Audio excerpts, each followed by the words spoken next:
evening from New York. I'm Lawrence O'Donnell in for Keith Olbermann. One common reaction to the news back in October that President Obama had been awarded the Nobel Peace Prize was that he had landed the prestigious honor so early in his presidency simply because he was not George W. Bush. Our fifth story on the countdown, 2 months and an escalation of the conflict in Afghanistan later. There is the question of whether the Nobel Committee today handed over the prize to a wartime president who all too closely resembles George W. Bush. The president received the Nobel Peace Prize this morning at a ceremony in Oslo, 1 week after he announced that he would be sending an additional 30,000 troops to Afghanistan. At the outset of his acceptance speech, President Obama addressed whether he was deserving of the prize. And yet I would be remiss if I did not acknowledge the considerable controversy that your generous decision has generated. In part, this is because I am at the beginning and not the end of my labors on the world stage. Compared to some of the giants of history who have received this prize, Schweitzer and King, Marshall and Mandela, my accomplishments are slight. And then there are the men and women around the world who've been jailed and beaten in the pursuit of justice. Those who toil in humanitarian organizations to relieve suffering. The unrecognized millions whose quiet acts of courage and compassion inspire even the most hardened cynics.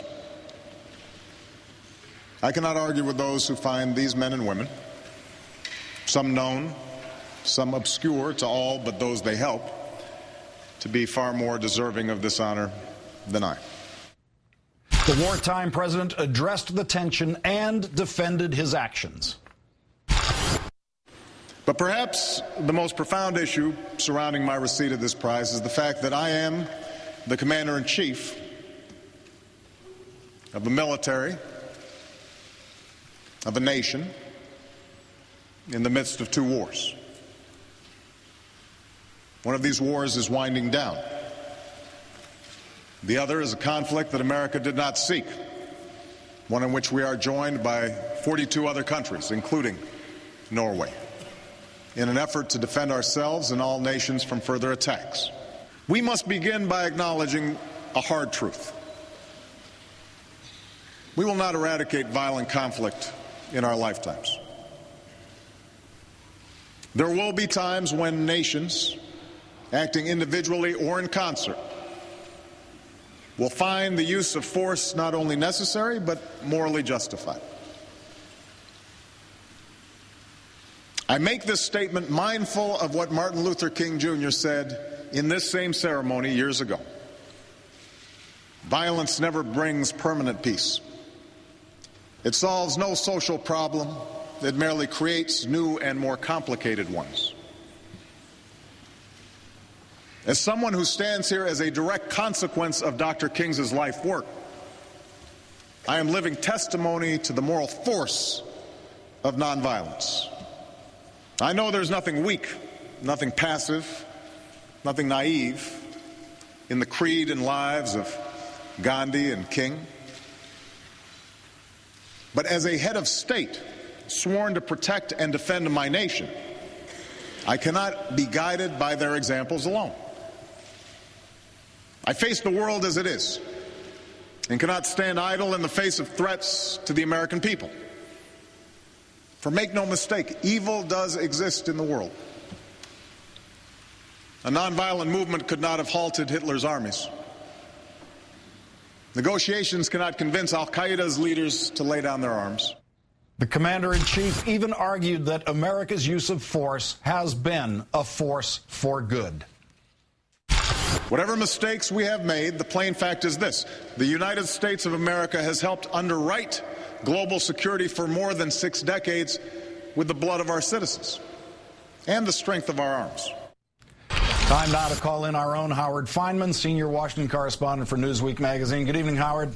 Good evening, Lawrence. Howard, 2 months ago, it was thought that the president had been awarded this prize, many thought, simply for not being George W. Bush. Many today in Oslo, after the troop increase to Afghanistan, must have felt that this was too uncomfortably close to George W. Bush. Well, not just in Oslo, but around the world and here in Washington, Lawrence. I know Karl Rove, who was George W. Bush's right-hand man, was crowing by tweet, assuming you can crow on Twitter. He was sending out messages saying that a lot of the speech that we just heard excerpts of could have been written by White House speechwriters in the Bush White House, especially that long passage about evil in the world. But not the Iraq passage. It seems President Obama did try to distance himself from President Bush on Iraq. Absolutely.